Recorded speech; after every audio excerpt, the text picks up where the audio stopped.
제가 먼저 좀 양해를 구해야 하는데요. 제가 어제 밤에 갑자기 감기 기운이 너무 세게 와서 밤새 거의 잠을 잘 못 자고 굉장히 고생을 하다가 아침에 올라왔습니다. 그래서 일부 예배 때는 제가 서 있는 게 힘들더라고요. 그때 우리 목사들은 하나님이 살려만 주시면 설교해야 돼가지고요. 그래서 제가 오늘 3부 예배까지 잘 감당할 수 있도록 여러분께서 좀 기도해 주시고, 또 제가 약간 부족하고 약간 횡설수설할 수도 있습니다. 그래서 여러분께서 좀 양해해 주시기를 부탁을 드리겠습니다.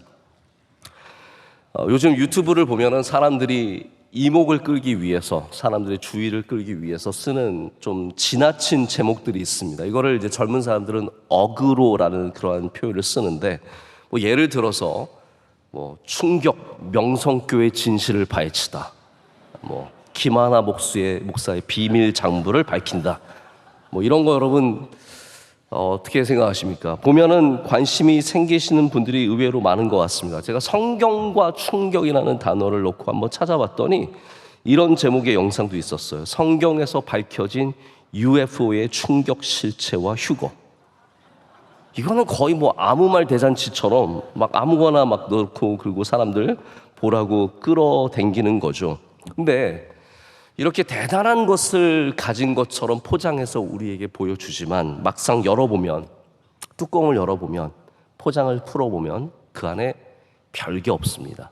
대단한 게 하나도 없고 충격적인 게 하나도 없고요, 비밀스러운 거 하나도 없습니다. 오히려 자연 다큐멘터리가 훨씬 더 비밀스럽고 충격적이지, 이러한 제목을 가진다고 해서 진짜 대단한 이야기가 있는 것은 아닌 것 같습니다. 마치 영화 예고편을 봤는데 너무너무 재밌어서 갔더니 영화는 실제로 정말 재미없었더라 하는 것과 비슷한 얘기죠. 자, 그런데 하나님의 말씀은 다릅니다. 하나님은 절대로 우리에게 과잉 포장해서 내놓는 법이 없으십니다. 오히려 반대죠. 이거 별거 있을까? 여기에 뭐가 있겠어? 이거 대단하게 안 보이는데 라고 하는 것을 우리에게 내놓으시고, 그것을 우리가 믿음으로 풀어봤을 때 그 안에 놀라운 은혜와 기쁨과 감사가 그 안에 담겨 있는 것을 우리에게 보여주십니다. 성경은 하나님의 성품과 하나님의 마음과 일하시는 방식과 경륜과 이 모든 의지와 뜻이 담겨져 있는데, 그렇기 때문에 성경 안에는 사람들을 기만하는 그러한 영상 제목과 다르게 별로 놀라지 않을 만한 일에 정말로 놀라운 것을 담아서 우리에게 보여주실 때가 있습니다. 여러분, 놀람이라는 단어가 어떤 의미일까요? 어떤 사건이 벌어져서 두렵거나 무서워하는 감정이 놀람이 되기도 하지만, 우리가 전혀 생각해보지 않았던 것을 마주했을 때 느끼는 감동을 우리가 또한 놀람이라고 표현하기도 합니다. 오늘 주님 앞에 서신 여러분, 이 별거 아닌 것처럼 보이는 예배를 통해서 이 안으로 깊이 들어가실 때 주님이 여러분에게 주시는 놀라운 은혜를 만나게 될 줄로 믿습니다. 저는 가끔 제가 깊은 감동을 받은 책을, 그 제목을 그대로 설교에 쓸 때가 있습니다. 오늘도 마찬가지입니다. 예기치 못한 기쁨이라는 제목은 제가 짓기에는 너무 멋지지 않습니까? 네, 제가 만들기에는 너무 멋진 타이틀이고요. 이거를 원래 쓰신 분은 C.S. 루이스입니다. 여러분이 잘 알고 계시고 많이 들어보신 C.S. 루이스가 오래전에 자서전격으로 쓴 책입니다. 그래서 영어 원제는 Surprised by Joy입니다. 하나님이 주시는 기쁨을 인해서 놀라는, 그래서 예기치 못한 기쁨이라는 제목을 갖고 있습니다. 근데 내용이 바로 그러한 내용이에요. 제목과 똑같은 내용입니다. C.S. 루이스는 20세기 초반 중반에 영국에서 가장 뛰어난 영문학자였습니다. 이분은 케임브리지 대학의 종신 교수로 많은 아카데미 안에서도 굉장히 위상이 높은 분이셨고, 이분이 쓴 소설들, 이분이 쓴 작품들은 많은 찬사를 받았습니다. 그러나 이분은 예수 그리스도를 믿는 믿음에 대해서만큼은 차가운 사람이었습니다. 아주 강고한 무신론자였습니다. 그 당시 아카데미 분위기가 그랬습니다. 예수님 믿는 게 멍청한 일처럼, 바보스러운 일처럼 여겨졌고, 교수가 만약에 예수님 믿는다고 하면 사람들에게 손가락질 받기 딱 좋은 그런 시대였습니다. 그런데 C.S. 루이스가 그렇게 오랫동안 강고하게 가졌던 그 무신론을 버리고 예수님을 만나게 됩니다. 그리고 자기가 그토록 세상에서 많이 누렸던 기쁨과는 전혀 다른 차원의 기쁨을 예수 그리스도 안에서 누리게 됨으로 인해서 이분은 예기치 못한 기쁨, Surprise by Joy라고 하는 제목의 책을 통해서 그분이 발견한 예수님 안에의 기쁨을 나누고 있습니다. 여러분, 우리가 하나님이 하시는 일들을 좀 이해하기 위해서는 이 예기치 못한 곳에서 주시는 은혜, 기쁨, 이런 하나님의 방식을 이해해야 합니다. 우리 모두가 기쁨의 길 안다고 생각하죠. 좀 더 쉽게 말하자면 행복의 길을 안다고 생각합니다. 저거를 하면 행복할 것이라고 생각하고 이거를 가지면 행복할 것이라고 생각을 합니다. 그래서 그것을 갖기 위해서 얼마나 많은 노력을 합니까? 돈이 많으면 행복할 거야. 그래서 돈을 많이 벌기 위해서 별의별 방법을 다 사용해서 부정직하고 세상에 잘못된 방법을 다 사용해서 돈을 벌게 될 수도 있습니다. 그러나 막상 내 손에 가져보면 그게 진정한 행복은 아니라는 것을 깨닫게 될 때가 많습니다. 우리는 어떤 사람을 만나면 기쁘고 행복하다고 생각하기 때문에 그러한 힘과 권력과 부와 아름다움을 통해서 관계를 가지려고 만들려고 노력합니다. 뭘 먹으면 기쁘다고 하잖아요. 여러분, 뭘 먹으면 기쁠까요? 사람들 다 먹는 것으로 기쁨을 얻기 위해서 그 유명한 맛집들 앞에서 줄을 서서 기다립니다. 우리나라 맛집들은 또 왜 이렇게 많은지요? 다 맛집이에요.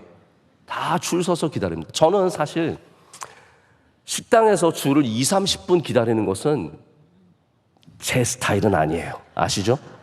저는 그런 스타일은 아닙니다. 옆집 가서 먹으면 되지.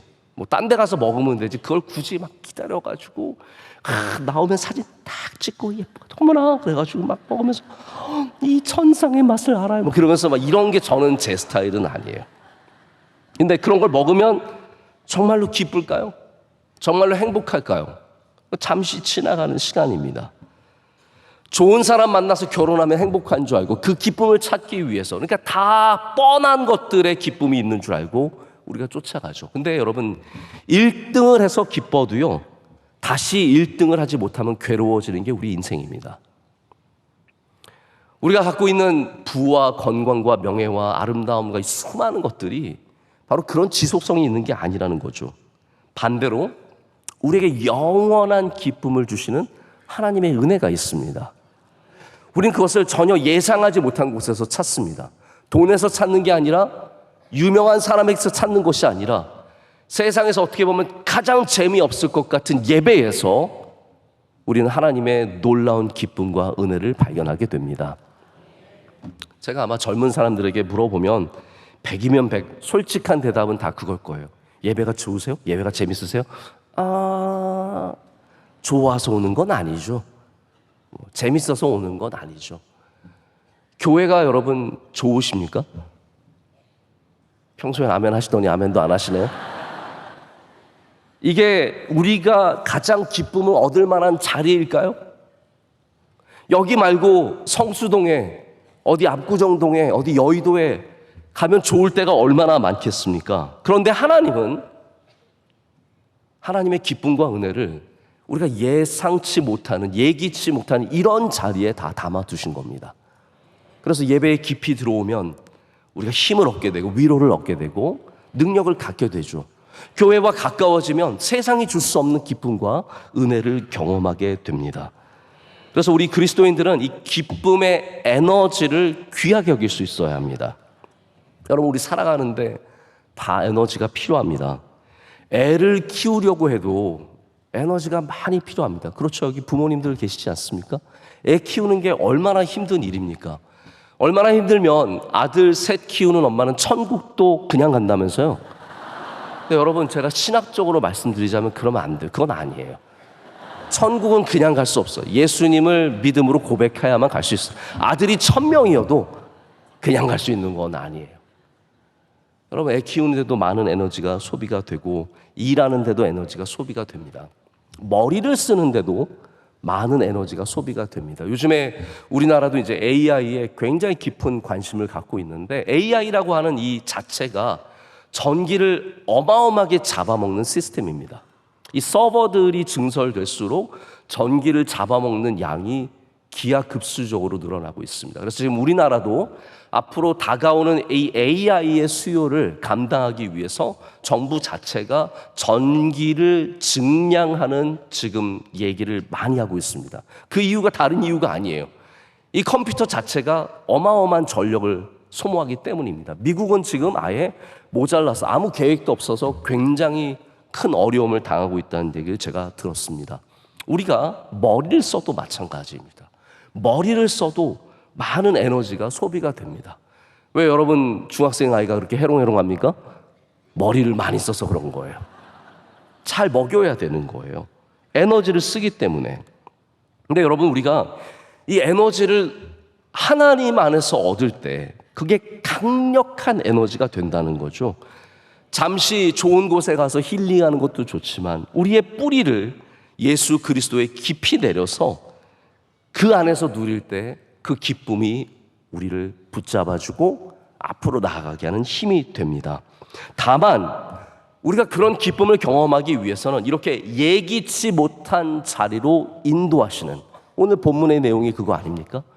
베드로에게 전혀 먹어보지 못한 음식을 먹어보라는 환상이 있은 후에 그가 가이사라에 있는 이달리아 군의 백부장 고넬료를 향해서 나아가는 것처럼 우리가 전혀 생각해보지 않았던 곳으로 하나님의 인도하심을 따라갈 때 거기에서 의외의 예상하지 못했던 기쁨을 만난다라는 겁니다. 여러분 자꾸 뻔한 곳에서 기쁨을 찾지 마시고 하나님의 인도하심을 따라 기쁨을 찾아가시기를 축복합니다. 오늘 본문의 내용을 한번 잠깐 생각해 볼까요? 베드로가 유대인이었습니다. 유대인들은 율법을 지킵니다. 철저하게 율법을 지키죠. 근데 예수님이 살아계실 때 제자들과 함께 종종 안식일의 율법을 어기셨습니다. 때로는 밀을 손으로 비벼서 밀을 드시기도 하셨고, 그리고 안식일 날 병자를 고치시는 사건이 여러 번 있죠. 그래서 굉장히 예수님께서 많은 비난을 받으십니다. 그러면 우리는 생각하기를 예수님은 율법을 마음대로 어기고 사셨겠구나라고 생각할 수 있지만 전혀 그렇지 않습니다. 그 외에 예수님은 율법을 하나도 어기지 않으셨습니다. 철저하게 지키셨습니다. 특별히 음식이라고 하는 이 코셔, 이 유대인들의 코셔 문화는 예수님께서 철저하게 지키셨고 제자들도 그렇게 지켰습니다. 그래서 오늘 베드로가 하나님께서 이걸 먹으라고 하셨을 때 저는 이런 걸 먹어본 적이 없습니다 라고 얘기합니다. 예수님과 함께 할 때도 음식과 다른 것들에 있어서 철저하게 율법을 지키는 사람들이었다는 것이죠. 근데 하나님께서 오늘 환상 중에 3번이나 반복해서 이 보자기 같은 걸 내려주신 다음에 이 안에 있는 짐승들을 잡아 먹으라고 말씀하십니다. 여기에는 4발 가진 짐승도 있고요, 그리고 기는 것이 있고 공중에 나는 것이 있습니다. 이 음식들이 무엇인지 성경은 기록하고 있지 않습니다. 하나님께서 어떠한 짐승을 보여주셨는지는 나오지 않는데 우리가 충분히 짐작해 볼 수 있습니다. 구약 성경을 보면 먹지 말아야 하는 음식들이 쭉 나옵니다. 그 가운데 4발 가진 짐승 중에서 먹을 수 없는 것들, 굽이 있지만 갈라지지 않은 것, 토끼 같은 거.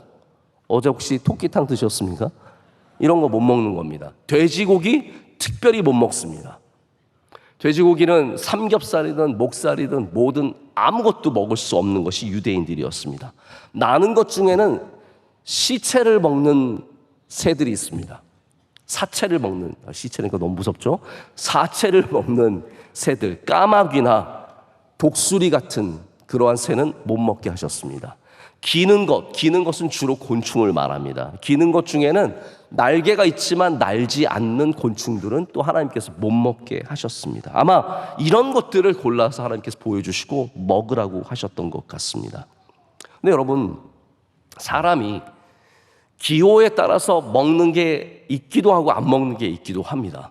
저는 사실 이렇게 조금 독특한 음식들은 잘 먹지 못하는데 며칠 전에 어떤 목사님과 이제 교제를 하는데 목사님이 저녁 식사 때 그러니까 저한테 목사님 우리 이제 기운도 떨어졌는데 제가 그때 그걸 먹었어야 감기를 안 걸리는 건데 저한테 우리 흑염소탕 먹읍시다 그러는 거예요. 제가 그래서 목사님 흑염소는 먹으라고 만드신 게 아닌 것 같습니다. 저는 흑염소를 못 먹을 것 같습니다. 그래서 저희가 전혀 다른 걸 먹었거든요. 저는 흑염소 못 먹습니다. 잘 먹고 싶어 하지 않습니다. 원로 목사님 자꾸 영양에 가서 흑염소 잡으려고 할 때마다 굉장히 내적 갈등이 많이 있습니다. 지금 베드로가 마주하는 것은 내가 싫어하는 음식이 아니라 내가 먹으면 안 되는 음식이라는 거죠. 유대인의 율법 속에서 한 번도 먹어보지 못한 음식을 먹으라고 하실 때 하나님께서 뭐라고 말씀하십니까? 내가 깨끗하다고 한 것을 네가 속되다고 하지 말라라고 말씀하십니다. 여기 하나님의 목적이 있었습니다. 베드로가 갖고 있는 그의 둘레, 그가 갖고 있는 영역, 그의 모든 삶에 딱 정해져 있는 바운더리를 하나님께서 벗어나게 하셔서 하나님의 복음을 전하게 하시기 위해서 이러한 일을 행하신 거죠. 이 음식을 먹어야 하는 이유는 다른 게 아니에요. 새로운 음식에 도전해 보려는 것이 아니라 이것을 통해서 우리의 편안한 자리를 벗어나고 우리가 익숙했던 것들을 떠나가는 그런 일을 하나님께서 주시기 위하심이었습니다. 그래서 베드로가 이후에 그를 찾아온 사람들을 따라서 가이사라까지 올라가게 되죠. 요빠에서 가이사라로 올라가서 가이사라에 있는 이달리아 군의 백부장 고넬료에게 세례를 주는 놀라운 사건이 벌어지게 됩니다. 여러분, 하나님 역사하시는 방식을 보십시오. 이방인의 사도인 나중에 바울을 통해서 역사하시는 것이 아니라 가장 유대인 중에 유대인인 베드로를 통해서 역사하셨다는 거예요. 아니, 하나님께서 바울이라고 하는 사람을 나중에 부르셔서 이방인의 사도로 삼으시는데 그럼 이방인은 그에게 맡겨주시면 되는 것 아니겠습니까? 그런데 하나님은 우리도 복음을 위해서 이렇게 예기치 못한 곳으로 가기를 원하시는 거예요. 너의 편안한 곳에만 있지 말고 가라는 것이죠. 그래서 베드로가 이 일을 감당하게 되고 하나님의 복음이 놀라운 방향 전환을 갖게 되어서 이렇게 많은 이방인에게까지 복음이 전해지게 됩니다. 자, 우리는 이 본문의 말씀을 통해서 하나님께서 예기치 않은 만남을 통해서 일하신다는 사실을 꼭 알아야 합니다. 하나님은 우리가 기대하고 바라고 원했던 만남만이 아니라 전혀 우리가 생각하지 않았고 기대하지 않았던 만남을 통해서 역사하시는 거예요. 우리가 읽은 사도행전은 성령행전이라고도 불리죠. 성령행전은 이 안에서 성령이 어떻게 역사하시는지 이 저자가 조명해주고 있습니다. 이 성령님께서 어디를 가시고 어떻게 역사하시고 누구를 쓰시고, 그래서 이 처음부터 성령의 역사는 만남의 역사예요. 예기치 않은 만남의 역사입니다. 2장에 예수님께서 약속하셨던 성령을 받을 때 보면 120명의 제자들이 마가의 다락방에 올라가서 막 기도하고 있는데 호련히 성령께서 그들 가운데 임재하시죠. 그래서 그들 가운데 불같이 바람같이 역사하셔서 그들이 방언을 하고 놀라운 성령의 충만함의 역사를 경험하게 됩니다. 여러분, 지금도 아무도 성령을 기대하고 있지 않을지라도 성령께서 이곳에 호련히 오셔서 여러분 사이를 운행하시며 여러분에게 바람같이 불같이 임하는 은혜가 있기를 간절히 소망합니다. 그리고 나서 사도행전의 또 3장을 보면 베드로가 성전을 올라가는데 미문 앞에 한 장애인이 누워 있었습니다. 앉아 있었습니다. 그러면서 베드로에게 구걸하죠. 그랬더니 베드로가 뭐라고 합니까? 은과 금은 내게 없거니와 내게 있는 것으로 내게 주노니 나사렛 예수를 명하노니 일어나 걸으라. 아멘. 이런 놀라운 말씀을 선포하게 되죠. 이게 여러분 얼마나 당황스러운 일입니까? 지금 여기 장애인은 뭘 받고 싶은 거예요? 은과 금 받고 싶은 거예요. 그거면 내 인생이 될 것 같으니까, 그거면 내가 그래도 이 와중에 행복하게 살 것 같으니까 은과 금을 구걸하고 있는데 베드로는 그게 없어요. 베드로한테 있는 것은 예수 그리스도밖에 없어요. 그래서 내가 예수 그리스도를 너에게 준다라고 했는데 그로 말미암아 이 걷지 못하던 사람이 일어나 걷게 됩니다. 여러분, 은과 금이 더 좋습니까? 일어나 걷는 게 더 좋습니까? 우리는 은과 금이면 내 인생이 다 되는 줄 알고 자꾸 은과 금만 구하고 있는 거예요. 근데 하나님은 우리가 예수님 만나기를 원하신다라는 거죠. 예수님을 만나야 진짜 일어서게 되고 진짜 뛰게 되고 진짜 기쁨을 누리게 되기 때문입니다. 이것조차도 예기치 못한 기쁨이라고 말할 수 있습니다. 그 외에도 바나바가 바울을 만나고 누가와 바울이 스데반 순교당하는 자리에 함께 있는 이 여러 장면들을 통해서 성령 행전은 계속해서 성령께서 예기치 않은 만남으로 우리를 인도하신다는 것을 보여줍니다. 네, 여러분, 여기 문제가 있죠. 우리는 그 만남을 거부합니다. 우리는 그 만남이 싫습니다. 우리는 그런 하나님의 예기치 않은 일들이 불편합니다. 여기에 진정한 문제가 있습니다. 우리 인간은 예기치 못한 일을 거부하는 존재입니다. 유대인들은 이방인들을 꺼려했고 우리들은 불편한 자리가 싫습니다. 그렇기 때문에 주님께서 인도하시는 그 길을 가지 못하고 계속해서 우리의 자리에만 남아있게 됩니다. 제가 왜 우리가 이것을 거부하는지 두 가지만 여러분께 좀 말씀을 드리고자 합니다. 첫 번째 이유는 싫어서가 아니에요. 불편하고 내키지 않아서 우리는 예기치 못한 만남을 거부합니다. 이게 인간의 본성입니다. 베드로도 이방인이 싫었다기보다는 자신이 지키는 관습의 일부분이 유대인의 삶이 편했던 겁니다. 이걸 내가 벗어날 필요가 없는 거죠. 이방인들과 어울리는 것이 내키지 않습니다. 싫은 게 아니에요. 베드로도 예수님 사역을 많이 받기 때문에 여러분, 예수님께서 얼마나 많이 이방인들을 도와주셨습니까? 거라사 지방에 가셔서 군대 귀신 들린 자를 자유케 하시고 수로보니게 여인을 고쳐주시고 이방인들에 대해서 예수님은 자비하셨던 분이에요. 그러니까 우린 베드로가 최소한 이방인에 대해서 편견과 선입견이 없었다는 정도는 생각해 볼 수 있습니다. 그런데 그럼에도 불구하고 베드로는 남들의 시선이 신경 쓰입니다.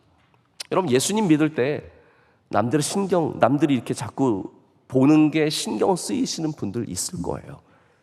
외부에서 기도하는 게 어색하고, 우리 집에서 찬송가 소리가 나면은 어색하고, 어쩌면 베드로도 이방인들과 어울리는 게 어색했어. 나중에 11장 보면은 사람들이 베드로를 굉장히 비난합니다. 너 무할례자와, 그러니까 한마디 이방인이죠. 이방인과 같이 밥 먹지 않았냐. 딱 정죄하거든요. 우리 참 정죄하기 참 좋아합니다. 여러분, 목회자는 죄인과도 밥을 먹어야 하고요. 이상한 사람도 만나야 하고요. 그분들에게 축복하고 예수님 전하는 역할들을 감당해야 되는데 누구와 어울려서 그것만 딱 주시하고 보고 있으면 여러분 시험 들기 딱 좋습니다. 베드로가 그래서 사람들에게 비난까지 받게 되는 거죠. 신경 쓰이는 일입니다. 근데 여러분, 하나님은 이렇게 우리에게 불편한 만남을 통해서 위대한 하나님의 역사를 이루시는 분이시라는 것을 꼭 아셔야 합니다. 제가 가끔 그런 생각 해보거든요. 내가 귀찮아서 이루지 못한 하나님의 뜻이 얼마나 많을까? 내가 불편해서, 내가 거리껴져서, 내가 버려서 이루지 못한 하나님의 인도하심이 얼마나 많을까를 생각해 볼 때가 있습니다.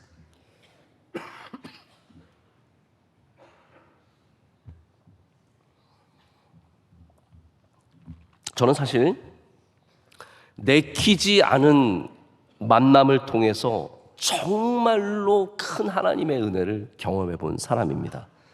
제가 이거를 다른 곳에서 한두 번 언급한 적이 있기 때문에 들어보신 분들이 계시다면 양해해 주시고, 저는 이만큼 제 삶에 중요했던 적이 없기 때문에 이 이야기를 좀 다시 한번 여러분께 말씀을 드리고 싶습니다.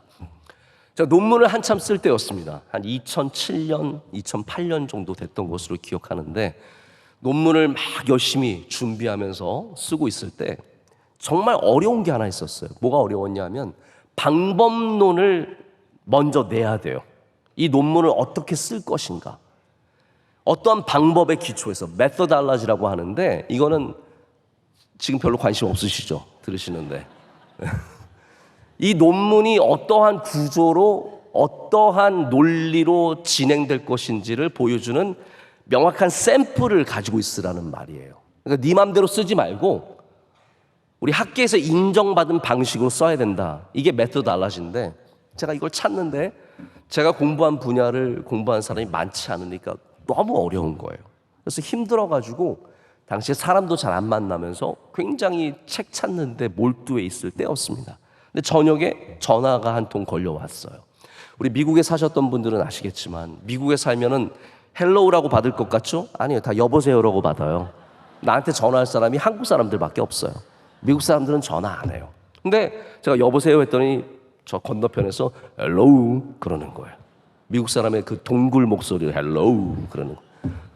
그래서 제가 hello, who is this? 그랬더니 그분이 말씀하시기를 자기는 뉴욕 신학교의 총장인데 데일 어윈 박사라고 소개를 하시는 겁니다. 저는 높은 사람들을 별로 좋아하지 않습니다. 귀한 분들, 고귀한 분들, 이런 분들 만나는 게 너무 부담스럽고, 그래서 제가 이분 왜 나한테 전화를 하셨을까? 했더니 이제 한참 얘기를 하니까 아니나 다를까 목사님께서, 총장님께서 지난번에 명성교회를 다녀가셨다는 거예요. 그러니까 명성교회를 다녀가면서 제 연락처를 받아서 자기가 미국에 가면 꼭 한번 만나야겠다고 하셔서 저에게 연락을 하셨대요. 저는 그래서 내가 아버지 때문에 이런 고생을 다 해야 되는구나. 명성교회만 아니면 안 만나도 되고 편하게 살 수 있는데 이런 분들을 내가 뭐하러 만나야 되고 마음에 막 불편함이 있는 거예요. 제가 주저주저 하고 있으니까 이분이 뭐라고 딱 선을 긋냐면 내가 너희 집 앞으로 갈게 그러시는 거예요. 내가 너희 집 앞에 있는 식당에 예약을 해서 우리 부부가 같이 갈 테니까 또 부부가 나오래요. 그래서 우리 부부가 나오라고. 그래서 결국은 갔습니다. 가서 만나 뵈니까 키가 큰 멋진 백인 총장님이신데 만나면서부터 제가 이분이 얼마나 고귀한 품격과 인품을 갖고 계시고 믿음을 갖고 계신 분지를 느낄 수 있는 참 겸손하고 좋은 분이셨어요. 그런데 한참 얘기를 하다 보니까 이분이 공부하고 있는 분야가, 공부하신 분야가 제가 공부하는 분야랑 같은 거예요. 그러면서 이분이 저에게 우리 학교에 이거를 가르치는 교수가 있다. 그분이 쓴 책이 너가 지금 연구하는 거랑 딱 맞을 것 같다. 그 책을 내가 소개시켜주고 그 교수님 만나게 해줄 테니까 한번 만나봐라 라고 해서 제가 그분을 만나본 다음에 저의 방법론을 정립하게 되었고 저의 논문의 문이 열린 거예요. 제가 아마 이 총장님 아니었으면 지금도 논문 쓰고 있을 가능성이 있습니다. 제가 돌아와서 깨달은 게 있습니다. 하나님은 내가 내키지 않는 만남을 통해서도 나에게 복을 주실 수 있는 분이시구나. 내가 그거를 원치 않기 때문에 받지 못한 게 얼마나 많을까를 생각해 보게 된 거죠. 여러분, 때로는 우리가 불편한 자리를 가야 하고 어려운 만남을 가져야 하고 내가 싫어하는 곳도 가야 할 때가 있습니다. 근데 여러분, 그럴 때마다 예기치 못한 기쁨을 주시는 하나님의 인도하심을 믿으시기를 축복합니다. 여기 또 하나 베드로의 문제가 있습니다. 그건 뭐냐면 베드로의 그릇의 문제입니다. 베드로가 또 우리가 하나님의 예기치 못한 인도하심을 거부하는 이유는 우리의 범위가 너무 좁습니다. 이방인들과 함께하기 싫은 이유는 우리의 사랑과 우리의 이해와 우리의 용납의 범위가 거기까지 이르지 못하기 때문이에요. 여러분, 대부분 우리의 사랑의 테두리는 이미 정해져 있습니다. 이 안에 있는 사람들은 내가 사랑하고 이 바깥에 있는 사람들은 사랑하기 힘들죠. 근데 예수님께서 우리에게 하시는 일은 늘 그 테두리를 깨주시는 거예요. 사랑의 범위를 더 넓혀주시는 겁니다. 여러분, 더욱 사랑하시길 축복합니다. 우리의 범위가 너무 좁아요. 내 편, 내 사람, 내 스타일, 내 정치적인 성향 딱 여기에 테두리를 둘러놓고 그 이상은 절대로 한 발자국도 안 나가고 싶은 게 우리입니다. 근데 하나님은 늘 우리를 그 밖으로 불러대십니다. 너 밖으로 나와라. 그 안에만 있지 말고 밖으로 나와라. 그래서 아브라함을 하나님께서 부르시죠. 너의 아비집을 떠나서 내가 너에게 주는 땅으로 가라라는 것이죠. 하나님께서 이렇게 요셉을 부르셔서 요셉이 여러분 부모님 밑에서 사랑받으면서 얼마나 행복하게 컸습니까?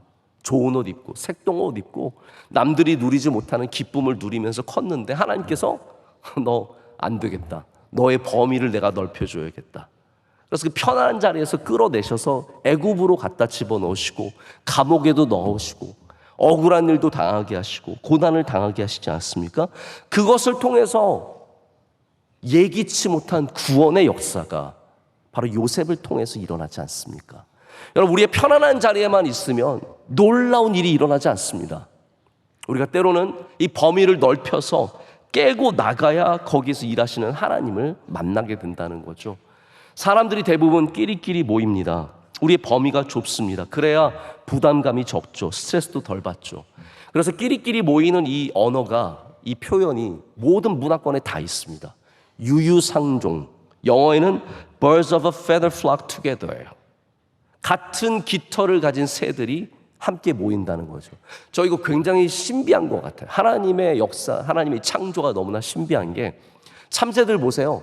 참새들 사이에 제비가 껴서 같이 움직이는 거 보신 적 있으세요? 아니에요. 신기하지 않습니까? 어떻게 그네들 자기네들끼리 참새, 나 참새야, 이걸 어떻게 다 알고 참새들끼리 딱 모여서 하고, 기러기가 날아가는데 혼자 까마귀가 같이 날아가면서 이상한 것 같은데 하면서 날아가는 거 보신 적 있으십니까? 신기할 정도로 같은 깃털을 가진 새들만 모이죠. 그게 편하기 때문입니다. 당동벌이란 말이 있습니다. 옳고 그름에 상관하지 않고 같은 파의 사람은 편들고 다른 파의 사람은 무조건 배척하는, 좀 여러분 이게 우리나라 모습 같지 않습니까? 유유상종하고 나와 비슷한 사람이면 편하고 안 그러면 내치는.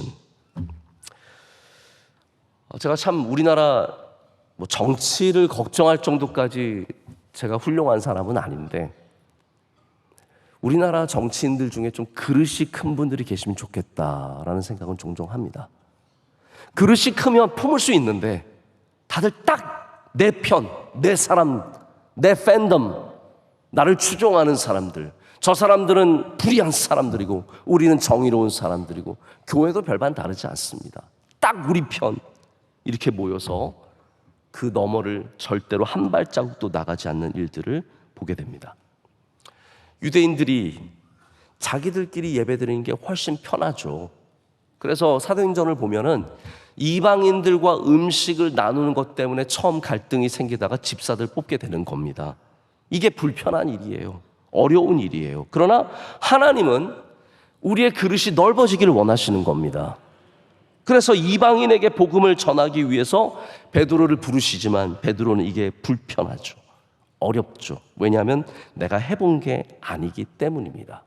복음이 유대인 안에만 머물러 있던 것이 아니라 온 세계로 퍼질 수 있었던 이유는 이와 같이 하나님께서 베드로를 끌어내셨기 때문입니다. 우리도 내가 편안한 소파가 있으면, 내 소파에 앉아있으면 세상 편하고 세상 좋고 아무것도 걱정 안 해도 될 것 같죠?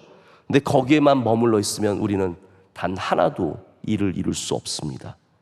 불편한 자리로 나아갈 수 있는 담대함이 있어야 하나님께서 이루시는 신비한 일들을 만나게 될 줄로 믿습니다. 말씀을 맺습니다. 오늘 제목을 삼은 이 C.S. 루이스의 책 예기치 못한 기쁨에 이러한 문장이 나옵니다. 제가 이 문장을 오랫동안 붙잡고 혼자 감동을 굉장히 많이 오랫동안 누렸습니다. 이런 글이 있어요. 그분의 강요는 우리의 해방이다. 하나님이 강요하시는 일들이 우리에게 해방이다 라고 말합니다. 이 모순을 여러분이 깨달으셔야 믿음 생활할 수 있습니다. 예배는 권유가 아니라 강요입니다. 하나님 입장에서 최소한 그렇습니다. 우리는 권유할 수 있지만 하나님께서 지킬 수 있으면 지켜봐 라고 하신 게 아니죠. 너희는 안식일을 지키라 명령하셨습니다. 강요하셨어요. 예배는 강요입니다. 싫죠, 힘들죠, 어렵죠. 그런데 하나님의 강요 안으로 들어오면 자유함이 있습니다. 해방함이 있습니다. 기쁨이 있습니다. 그게 기독교의 모순입니다. 오늘 우리를 강요하시는 하나님의 손을 붙잡고 하나님의 인도하심을 따라 나아가실 때 우리가 예기치 못한 기쁨과 은혜를 경험하게 될 줄로 믿습니다.